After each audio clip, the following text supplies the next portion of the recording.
السلام علیکم دوستو، اردو کلاسک چینل پر خوش آمدید۔ معزز سامعین حضرات، آئیے سنتے ہیں دھرتی کا سفر قسط نمبر 65۔ معزز سامعین، آپ سے امید کی جاتی ہے کہ ویڈیو کو لائک کریں اور چینل کو بھی سبسکرائب کر دیں، شکریہ۔ نئے دن کا سورج ہماری پہلی کامیابی کے ساتھ طلوع ہوا۔ خطرے کی ایک رات گزر گئی تھی۔ سویرے گھومبی بھی کپالا کو دیکھتا اور مسکراتا ہوا نیند سے جاگا۔ ناشتے سے فارغ ہونے کے بعد ہم کپالا اور گھومبی کو لے کر اسی کمرے میں آ بیٹھے جہاں کل شام فانگ سے بات چیت ہوئی تھی۔ چینی نوکروں سے جن کے کل الفاظ اور اشارے کپالا ہی سمجھتی تھی، معلوم ہوا کہ رات ان کے مالک کی طبیعت ناساز ہو گئی تھی اور وہ ابھی تک آرام کر رہا ہے، ورنہ سورج نکلنے کے ساتھ ہی بیدار ہو جانے کا عادی ہے۔ فانگچو کی طبیعت ناساز ہونے کی اصل وجہ تو ہم جانتے تھے، کیونکہ خود بھی رات بھر جاگے تھے۔ تاہم میرے شفیق و محترم استاد کا خیال تھا کہ ہمیں فانگ سے بھی جو معاملہ کرنا ہے اس سے جلد از جلد نپٹا کر اس بستی سے نکلنا چاہیے۔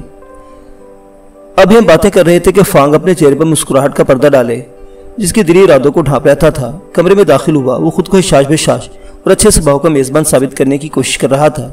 اس نے ہمارے ساتھ بڑی گرم جوشی سے ہاتھ ملایا اور اپنی آنکھوں کی جھریوں سے سردارنی پر ایک تھرتھراتی سی نگاہ ڈالی۔ میں یہ محسوس کیے بغیر نہ رہ سکا کہ وہ کچھ پریشان سا دکھائی دیتا ہے، اور اس کی پریشانی کی وجہ یہ تھی کہ اسے دیکھتے ہی کپالا نے اپنے من میں سمرن کا جاپ شروع کر دیا تھا، جیسے میں نے ہدایت دے رکھی تھی۔ یہی وظیفہ اس کی بے چینی کا باعث بن رہا تھا۔ وہ سمجھتا تھا روبرو جب سردارنی کے ساتھ آنکھوں میں بات کرے گا تو اسے فوراً اپنی توجہ سے مسحور کر دے گا اور رات کے واقعے پر سرزنش کرے گا۔ بلا شبہ وہ جادو منتر اور ہپنوٹزم کا ماہر تھا، لوگ اسے ڈرتے تھے۔ مگر یہاں بات کچھ الٹ گئی تھی، کیونکہ اب کپالا سردارنی تو اس کے ساتھ آنکھیں ملا رہی تھی اور فانگ آنکھیں چرا رہا تھا۔ جس طرح کسی پر غلط الزام لگانے سے آدمی اپنا اعتبار کھو بیٹھتا ہے اور خود اپنی ہی نظروں میں گر جاتا ہے، اسی طرح کپالا کے سامنے فانگ کی اعتماد کی دیوار گر رہی تھی۔ اس نے گھبرا کے منہ پھیر لے اور بظاہر ہم سے باتیں کرنے لگا، لیکن معلوم ہوتا تھا سردارنی کا جاب جو منہ میں ان میں کر رہی تھی اسے بے چین کیے دے رہا تھا، اور آؤز اور لاہولہ کے الفاظ اس کے شیطانی ذہن میں شگاف ڈال رہے ہیں۔ کچھ کہے سنے بغیر وقت مڑا اور چل دیا۔ میں نے آواز دی، فانگ ذرا ٹھہرو، ہم چاہتے ہیں معاملے کی ابھی بات کریں۔ وہ چلتے چلتے ایک پل کے لیے رکا، گردن موڑ کر میری طرف دیکھا اور معذرت خواہانہ لہجے میں بولا، مجھے ایک ضروری کام یاد آ گیا ہے، تھوڑی دیر کو آؤں گا تو معاملے کی بات بھی کر لیں گے۔ یہ کہہ کر تیز سے چلتا کمرے سے نکل گیا، جیسے واقعی کوئی ضروری کام درپیش ہو۔ مگر میرے ساتھی بھی سمجھ گئے تھے کہ اس کی بے چینی گھبراہٹ کی اصل وجہ کیا ہے۔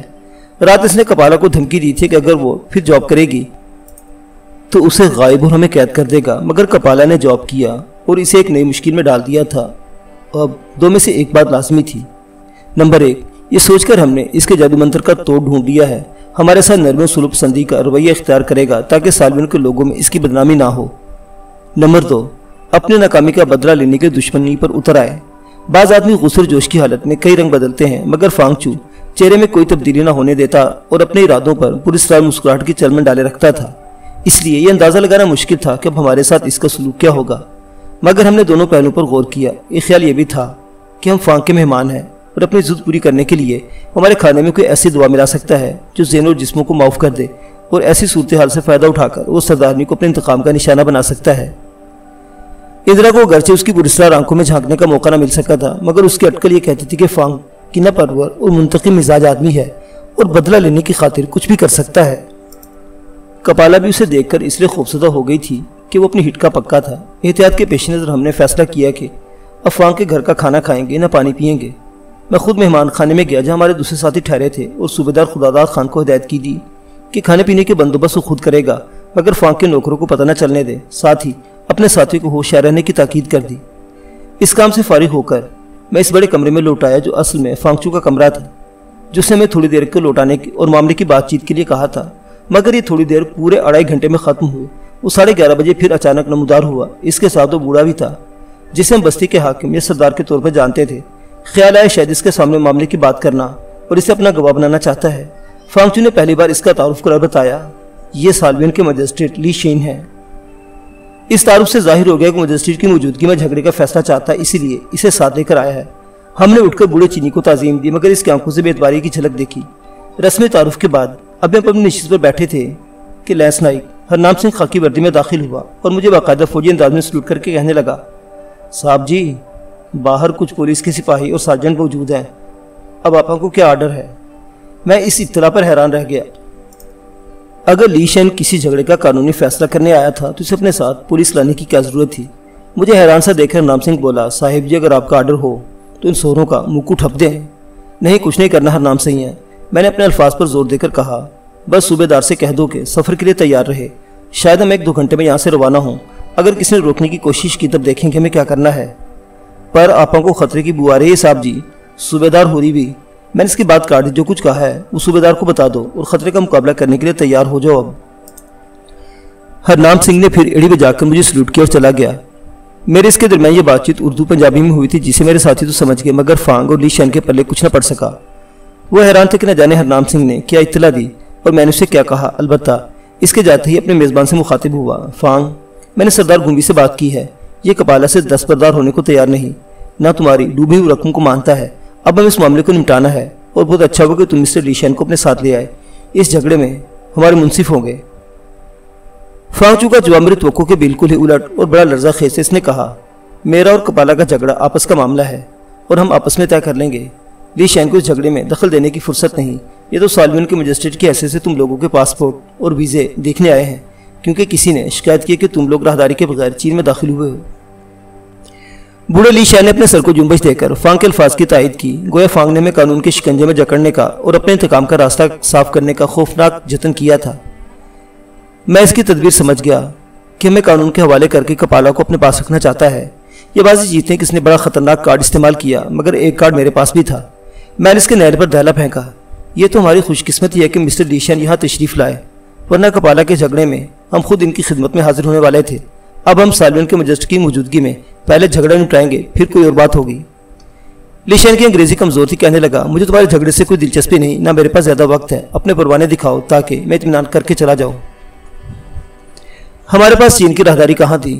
میں نے اسے الجھانے کے لیے کہا، مسٹر لی شین، راہداری کی بات تو بعد میں ہوگی، پہلے ہمارے اور فانگ کے جھگڑے کا فیصلہ ہوگا اور ہم فیصلہ آپ پر چھوڑتے ہیں۔ بوڑھے چینی نے حیرت کی نظر سے مجھے دیکھا اور فانگ چو نے اس کی وکالت کی، تم ایک سرکاری افسر کو اس کی مرضی کے خلاف نہیں روک سکتے، لی شین کو اپنا کام کرنے دو۔ میرے علم کے مطابق ایک کومنتانگ افسر کا سب سے پہلا فرض یہ ہے کہ وہ غیر ملکی مہمانوں کے آرام کا خیال رکھے اور اگر انہیں کوئی مشکل درپیش ہو تو اسے دور کرنے میں مدد دے۔ یہ کہہ کر میں نے فانگ کی طرف انگلی اٹھائی۔ اس سرکاری ہدایت کے مطابق ہمارا جھگڑا مسٹر لی شین کی موجودگی میں ہوگا، فانگ، اور اب اپنی بات دہراتا ہوں کہ سردار گھومبی کپالا پر تمہارا حق تسلیم نہیں کرتا۔ میں جان بوجھ کر بات کو پھر وہیں لے آیا جہاں سے شروع ہوئی تھی اور فانگ میرا مقصد سمجھے بغیر اس میں الجھ گیا۔ تو نکر بولا، جب کپالا تسلیم کرتی ہے کہ وہ میرا صلہ اور میرا حق ہے تو گھومبی کے تسلیم نہ کرنے سے کیا ہوگا؟ اب میں نے مجسٹریٹ کو بھی اس معاملے میں الجھانے کی کوشش کی۔ مسٹر لی شین، آپ قانون دان اور منصف ہیں، ذرا فانگ سے پوچھئے کپالا نے یہ حق کب تسلیم کیا تھا؟ وہ پریشان سا تھا کہ فانگ سے کیا پوچھے کیا نہ پوچھے، مگر فانگ نے خود ہی جواب دیا، کپالا نے میرا حق اس وقت تسلیم کیا تھا جب یہ 18 برس پہلے اپنے باپو کے ساتھ سالوین میں آئی، 6 مہینے آ رہی تھی، کیونکہ سردار مجھ سے جادو منتر سیکھنا چاہتا تھا جو مجھے ورثے میں ملا، اور اس موروثی علم سے صرف اسی کو حصہ دیا جاتا ہے جس کے ساتھ کوئی جسمانی رشتہ ہو، کیونکہ سردار نے علم سیکھنے کے لیے کپالا کو میرا صلہ ٹھہرایا اور میری ملکیت قرار دیا تھا۔ پھر تم نے اپنی ملکیت اپنے پاس کیوں نہ رکھی اور اسے کوکی سردار کے ہمراہ واپس آسام کیوں جانے دیا؟ اس لیے کہ کپالا اس وقت صرف 11 برس کی تھی اور کوکی سردار نے کہا تھا کہ 2-2.5 برس میں واپس آ جائے گی اور میرا حق زوجیت ادا کرے گی۔ میں نے پھر بوڑھے چینی کی طرف دیکھا، مسٹر لی شین، 18 برس پہلے کوکی سردار اور فانگ چو میں کیا بات طے ہوئی تھی یہ ہم نہیں جانتے۔ کوکی سردار کو میرے 15 برس ہو چکے جو فانگ کے بیان کی تصدیق یا تردید کرنے نہیں آ سکتا، کیونکہ مردے قبرستانوں اور شمشانوں سے لوٹ کر نہیں آتے۔ رہا کپالا کا اعتراف، جیسا فانگ نے کہا ہے کہ اس نے واپس آ کر حق ادا کرنے کا وعدہ کیا تھا، تو اس وقت کپالا 11 برس کی کم سن لڑکی تھی اور اس کا اعتراف یا وعدہ قانون کی نظر میں اہمیت نہیں رکھتا، اس لیے کپالا پر فانگ کی ملکیت کا دعویٰ غلط ہے۔ یہ سنتے ہی فانگ چو نے اپنی جیب سے ایک طے کیا ہوا کاغذ نکالو اسے کھول کر دکھایا۔ وہ چینی زبان کا سرکاری اسٹامپ تھا جس پر 2 فریق باہمی معاہدے کے لیے استعمال کرتے ہیں۔ اس پر چینی زبان میں کوئی عبارت لکھی تھی، نیچے ایک فریق کے دستخط اور دوسرے کے انگوٹھے کا نشان بھی سب تھا، جس کے ساتھ ہی چینی میں اس کا نام لکھا تھا۔ اس دستاویز پر 2 گواہوں کے دستخط بھی تھے۔ فانگ چو نے وہ دستاویز مجسٹریٹ کی طرف بڑھائی اور کہا، میرے اور کوکی سردار میں زبانی نہیں تحریری معاہدہ ہوا تھا اور یہ دستاویز کپالا پر میری ملکیت کا ثبوت پیش کرتی ہے۔ لی شین، تم اس عبارت کو پڑھ کر سنا دو۔ دستاویز دیکھ کر کپالا کا رنگ اڑ گیا کیونکہ وہ اسے بالکل بھول چکی تھی۔ لی شین نے دستاویز کو غور سے دیکھا، پھر چینی میں لکھی عبارت کا مفہوم انگریزی میں بیان کیا، جس کے مطابق کوکی سردار نے اپنی بیٹی کپالا فانگ چو کی ملکیت میں قرار دی تھی۔ اس تحریر پر سالوین کے 2 آدمیوں کے دستخط تھے جو مر چکے تھے، لیکن لی شین نہ صرف انہیں جانتا تھا بلکہ ان کے دستخط پہچانتا تھا، اسے تصدیق کی۔ یہ دستاویز درست ہے اور اس کے مطابق کپالا پر فانگچو کا حق ہے۔ دستاویزی ثبوت دیکھ کر میں خود پریشان ہو گیا۔ اب معلوم ہو کہ فانگچو کا دعویٰ غلط نہیں تھا، وہ حق کی ملکیت جیب میں ڈالے پھر رہا تھا، مگر میں نے اعتراض کیا۔ یہ ایک لڑکی کو فروخت کرنے کا معاہدہ ہے اور مہذب دنیا کا قانون لڑکی کی خرید و فروخت کو تسلیم نہیں کرتا۔ لی شین نے بتایا لڑکی کو فروخت کرنے کا معاہدہ نہیں بلکہ ایک باپ کی طرف سے اپنی بیٹی کو ایک مرد کے ساتھ منسوب کرنے کا اقرار نامہ ہے۔ وہ دستاویز فانگ کی جیت تھی۔ مان خیال آیا دنیا میں آدمی آدمی کے ساتھ بہت سے اقرار نامے کرتا ہے، مگر کوئی معاہدہ یا اقرار نامہ اسی وقت قابل قبول سمجھا جاتا ہے جب اس کے کسی حصے پر عمل کیا گیا ہو۔ جس معاہدے پر کسی بھی وجہ سے عمل نہ ہو سکے وہ ایک ردی کاغذ کے سوا کچھ نہیں۔ میں نے یہی پہلو اختیار کیا اور کہا اس اقرار نامے کو لکھے 18 برس ہو گئے، مگر اس عرصے میں فانگ نے ایک بار بھی اپنا حق وصول کرنے کی کوشش نہیں کی، جبکہ 3 برس کے بعد کپالا کا بیاہ دوسری جگہ ہو گیا تھا۔ اس دوران نہ تو فانگ نے اپنے زندہ ہونے کا ثبوت دیا، نہ کپالا کی واپسی کا مطالبہ کیا، نہ اس پر اپنا حق ثابت کرنے کی کوئی چارہ جوئی کی۔ یہ کپالا کو بالکل بھول گیا اور اپنے ذہن سے فراموش کر چکا تھا، بلکہ قانون کی زبان میں اپنے حق سے آپ ہی دستبردار ہو گیا تھا، جس کی وجہ سے یہ اقرار نامہ کالعدم سمجھا جانا چاہیے۔ لیکن ایک طویل مدت کے بعد ہم لوگ کپالا کے ہمراہ اتفاق سے یہ راستہ بھول کر سالوین آ گئے تو فانگ اپنی ملکیت کا جھگڑا نکال کر بیٹھ گیا۔ فانگ نے ترکی بترکی جواب دیا، نہ تو میں کپالا کو بھولا نہ اپنے حق سے دستبردار ہوا۔ میں اسے یہاں بلانا چاہتا تھا مگر کوکی سردار مر گیا اور کوئی دوسرا آدمی سالوین کے راستوں سے واقف نہ تھا۔ صرف کپالا ان راستوں کو جانتی تھی لیکن تنہا سفر نہ کر سکتی تھی، اسے مجھے طویل مدت تک انتظار کرنا پڑا۔ تم لوگ کپالا کے ہمراہ اتفاق سے سالوین نہیں آئے، نہ راستہ بھولے ہو، بلکہ میں نے سالوین میں بیٹھے بیٹھے تمہارے راستے بدل دیے اور اپنے موروثی علم سے تم لوگوں کو آسام سے چین کے اونچے پربتوں میں کھینچ لیا، کیونکہ کپالا تمہارے ساتھ تھی اور تمہاری پارٹی کی نگرانی میں باحفاظت یہاں تک پہنچ سکتی تھی۔ میں نے اس کے ذہن میں یہ بات ڈال دی کہ وہ برف پوش پہاڑوں اور دشوار گزار راستوں پر تمہاری رہنمائی کرے اور سالوین تک پہنچ جائے۔ سالوین کی مجسٹریٹ لی شین اور لوگوں کو بتا بھی دیا تھا کہ کپالا ایک پارٹی کے ساتھ آ رہی ہے۔ یہ سب کچھ اس بات کا ثبوت ہے کہ اس اقرار نامے کے مطابق میں اپنا حق وصول کرنا چاہتا تھا۔ پھر تم کس طرح کہتے ہو کہ میں کپالا کو بھول گیا اور اپنے حق سے آپ ہی دستبردار ہو گیا تھا؟ فانگچو بالآخر میرے پھیلائے ہوئے پھندے میں پھنس گیا۔ اس کا یہ بیان میری جیت تھی۔ میں یہی بات اس سے کہلوانا چاہتا تھا کہ یہاں آنے میں ہمارے ارادے کا کوئی دخل نہیں، اور جب وہ کہہ چکا تو میں پھر لی شین سے مخاطب ہوا۔ مسٹر لی شین، اب سالوین کے مجسٹریٹ اس بات کے گواہ ہیں کہ ہمارا راستہ چین کی طرف نہیں تبت کی طرف جاتا تھا، مگر فانگچو نے اپنے موروثی علم سے ہمارے راستے بدل دیے اور ہمیں آسام سے زبردستی چین کے پربتوں میں گھسیٹ لیا تاکہ کپالا ہماری نگرانی میں سالوین تک پہنچ سکے۔ اب میں فانگ اور کپالا کے جھگڑے کی بات تو بعد میں کروں گا، پہلے آپ کی موجودگی میں فانگچو پر الزام لگاتا ہوں کہ اس نے دھوکے اور فریب سے، کیونکہ جادو دھوکے کا علم ہے، ہمیں چین میں بلایا جہاں ہم آنا نہ چاہتے تھے۔ اس طرح فانگ ہمیں سیدھے راستوں سے جھکا کر اور بھٹکا کر ایک جرم کا مرتکب ہوا اور سفری تکلیفوں کے ساتھ ہماری پریشانی کا سبب بنا، جن کی تلافی کے لیے میں ہر جانے کا مطالبہ کرتا ہوں۔ آپ یہ بات یاد رکھیں کہ ہم برٹش انڈیا کے شہری، اور اگر آپ نے کومنتانگ افسر کی حیثیت سے ہمارا انصاف نہ کیا یا فانگچو نے ہمارا ہر جانا نہ دیا تو جس طرح فانگ ہمیں زبردستی چین میں گھسیٹ لایا ہے، اس طرح ہم بھی اسے زبردستی اپنے ساتھ برٹش انڈیا لے جائیں گے اور وہاں مقدمہ دائر کر کے اس کو سزا دلوائیں گے۔ مگر مجھے امید ہے ان اختیارات کے تحت جو آپ کو چین کومنتانگ حکومت کی طرف سے حاصل ہیں، آپ ہمیں فانگچو سے ہر جانا دلوائیں گے اور ہمارا وہ نقصان پورا کریں گے جو چین میں زبردستی دخل کیے جانے کی وجہ سے ہوا۔ آپ نے میرا بیان سن لیا، اقبالی مجرم آپ کے سامنے ہے، اب ہم آپ کے فیصلے کے منتظر ہیں۔ میری یہ گفتگو اس قدر لرزہ خیز ثابت ہوئی کہ لی شین بھی جو ہمیں چین میں غیر قانونی داخلے پر گرفتار کرنے آیا تھا دم بخود رہ گیا۔ فانگ حواس باختہ نظر آنے لگا، میرے ساتھی چوکو چوبند ہو گئے۔ کپالا سردار اور گھومبی بھی جو نہیں جانتے تھے کہ میں انگریزی میں کیا جھگڑا نکال بیٹھا ہوں، لی شین کی پریشانی اور فانگچو کی بدحواسی سے اتنا ضرور سمجھ گئے کہ میں نے فانگ کو مات دے دی ہے اور خود جیت کے خانے میں کھڑا ہوں۔ یہ غلط بھی نہیں تھا، وہ مجسٹریٹ کے سامنے اقبال کر چکا تھا کہ میں سالوین میں گھسیٹ لایا ہے، اس لیے چین میں غیر قانونی داخلے کا اصل مجرم وہی تھا جو چال اس نے ہمارے خلاف کھیلی تھی، میں نے اسی پر الٹ دی تھی، اور لی شین کو بھی آزمائش میں ڈال دیا کہ اس لاقانونیت کا کوئی نوٹس لیتا ہے یا نہیں۔ وہ فانگ کو حیرت اور پریشانی کی نظر سے دیکھتا رہا، پھر اس نے چینی میں کچھ کہنے لگا۔ میں نے فوراً ٹوک دیا، مسٹر لی شین، ہم چینی زبان نہیں جانتے، ہماری موجودگی میں آپ فانگ کے ساتھ بھی انگریزی میں بات کرنی چاہیے۔ اس نے میری بات مان لی اور اس سے انگریزی میں مخاطب ہوا۔ فانگ، تم نے میرے سامنے اعتراف کیا ہے کہ اپنے جادو منتر سے ان لوگوں کو چین میں کھینچ لائے ہو، اور آج تم ہی میرے پاس شکایت لے کر آئے تھے کہ تمہارے مہمانوں کے پاس چین میں داخل ہونے کی راہداری نہیں۔ جب تم جانتے تھے کہ یہ لوگ ہمارے ملک میں داخل ہونے کے مجاز نہیں تو تم نے ادھر کیوں کھینچ لیا؟ لی شین کے الفاظ اور لہجے نے فانگ کی بدحواسی میں کچھ اور اضافہ کر دیا۔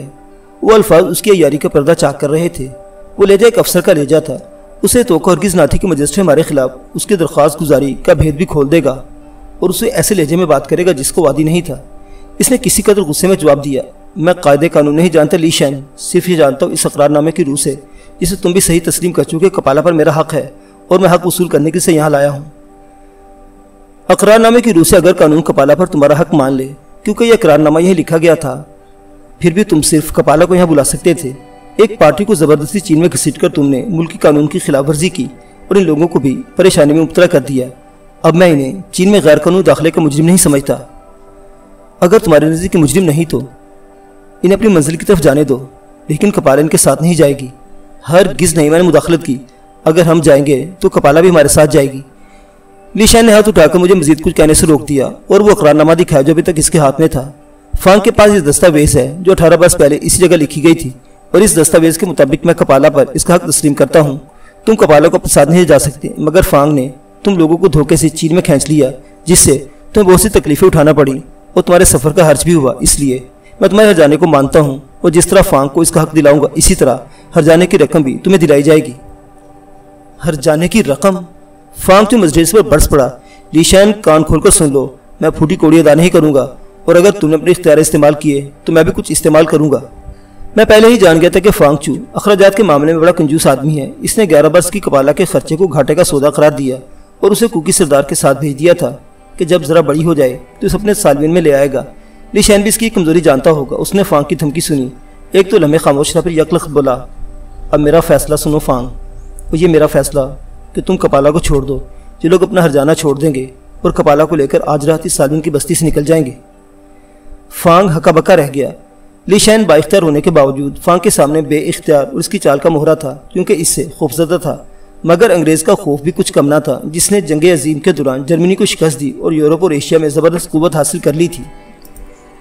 چین کی کومنتانگ حکومت برٹش انڈیا کے شہریوں سے کوئی زیادتی پسند نہ کر سکتی تھی۔ غالباً یہ سب کچھ سوچ کر ہی بوڑھے لی شین نے ایک ٹیڑھے مسئلے کا سیدھا سا حل نکال کر اپنی چینی فراست کا ثبوت دیا تھا۔ میں نے بوڑھے چینی مجسٹریٹ کا شکریہ ادا کیا۔ لی شین، میں آپ کا فیصلہ تسلیم کرتا ہوں۔ آپ نے چین کی قدیم دانشوروں کی یہ روایت درست ثابت کر دی ہے کہ وہ الجھی ہوئی باتوں کو اپنی دانش مندی سے حل کر دیتے تھے۔ اگر فانگ کپالا سے دستبردار ہو گیا تو ہم اپنے ہر جانے سے دستبردار ہو جائیں گے۔ مگر فانگ جو غصے میں پیچوتاب کھا رہا تھا اچانک بڑھ اٹھا۔ لی شین، تمہاری بوڑھی عقل درست فیصلے کرنے کے قابل نہیں رہی۔ تم نے دونوں پلیٹ برابر کر کے اپنی طرف سے انصاف کا کھیل ختم کر دیا، مگر میں تمہارے فیصلے کو تسلیم نہیں کرتا، نہ کپالا سے دستبردار ہو سکتا ہوں۔ میں نے سردارنی اور گھومپی کو خبردار ہونے کا اشارہ کیا، ساتھ ہی اپنی جیب سے بھرا ہوا پستول نکال کر اس کا رخ فانگ کی طرف کر دیا اور کہا، فانگ، تم نے لی شین کا فیصلہ تسلیم نہ کیا جو دانش مندی کا فیصلہ ہے۔ اب میرا فیصلہ سنو کہ ہم تمہیں گھسیٹ کر اپنے ساتھ لے جائیں گے۔ پستول دیکھتے اور میرا فیصلہ سنتے ہی فانگ چو مشتعل ہو گیا۔ اس نے اپنی آنکھوں کی جھریوں سے ہم سب پر توجہ کی نظر ڈالی اور ہاتھ کا وہ مخصوص اشارہ کیا جس سے گھومپی کو غائب کیا تھا، مگر اس کے اشارے سے کپالا سردارنی پر خط تنسیق پھیرا اور اسے کمرہ تنہائی میں جانے کا حکم دیا۔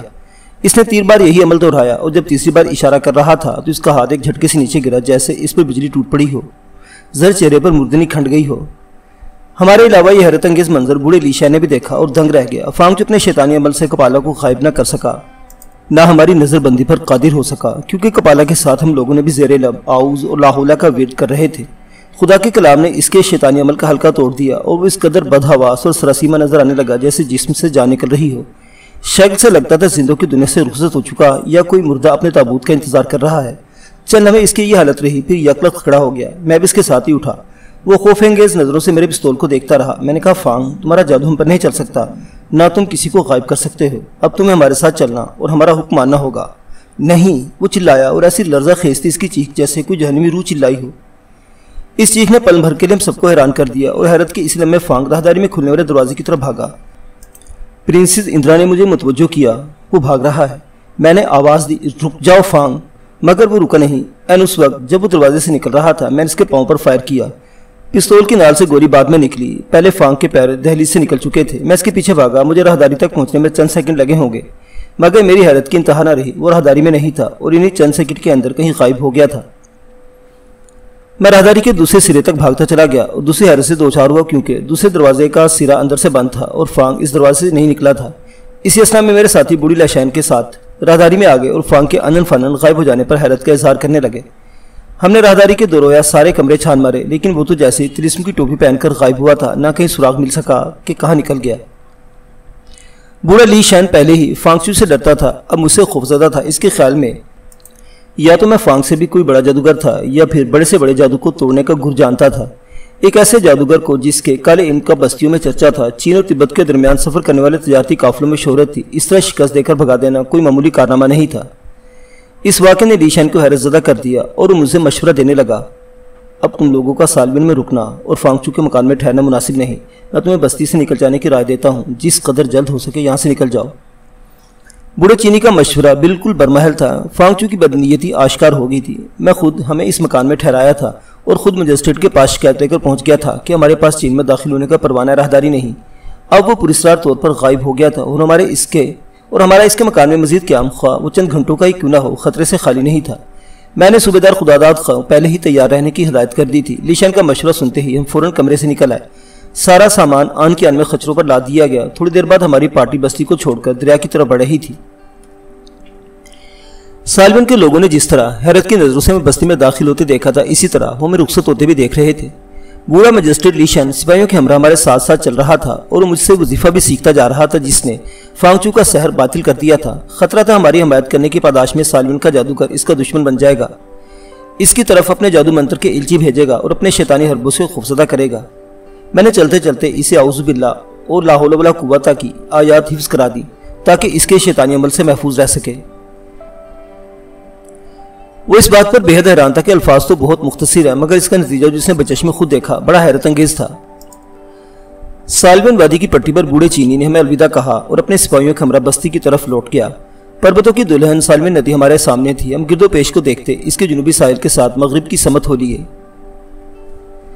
ممکن ہے میری سرگزشت سننے والے سوچ رہے ہوں گے کہ میں نے یا میرے ابو نے اعوذ اور لا حول کی جس کرامت کا ذکر کیا ہے وہ محض افسانوی اپچ ہے، کیونکہ جس طرح ابو کی کہانی میں کوکی سردار کا جادو اس وظیفے کے سامنے ناکام ہو گیا تھا، اسی طرح فانگ چو نے شکست کھائی تھی۔ مگر میں اپنے سامعین کو اس حقیقت سے آگاہ کر دینا ایک انسانی فرض سمجھتا ہوں کہ دونوں آیات کا ورد شیطانی وسوسوں بھوت پریت جو انسان کے اپنے ہی وہم کی تخلیق ہوتے ہیں یا پھر جادو، ہپناٹزم اور اسی نوع کے کسی عمل سے محفوظ رہنے کے لیے آزمودہ ہے، جس کا جی چاہے آزما کر دیکھ لے، مگر شرط صرف یہ ہے کہ آیات کا ورد کرنے کے ساتھ قادر مطلق خدا کی ہستی اور اس کی قدرت کاملہ پر پورا یقین ہونا چاہیے، کیونکہ یقین کے بغیر کوئی وظیفہ کارگر نہیں ہوتا۔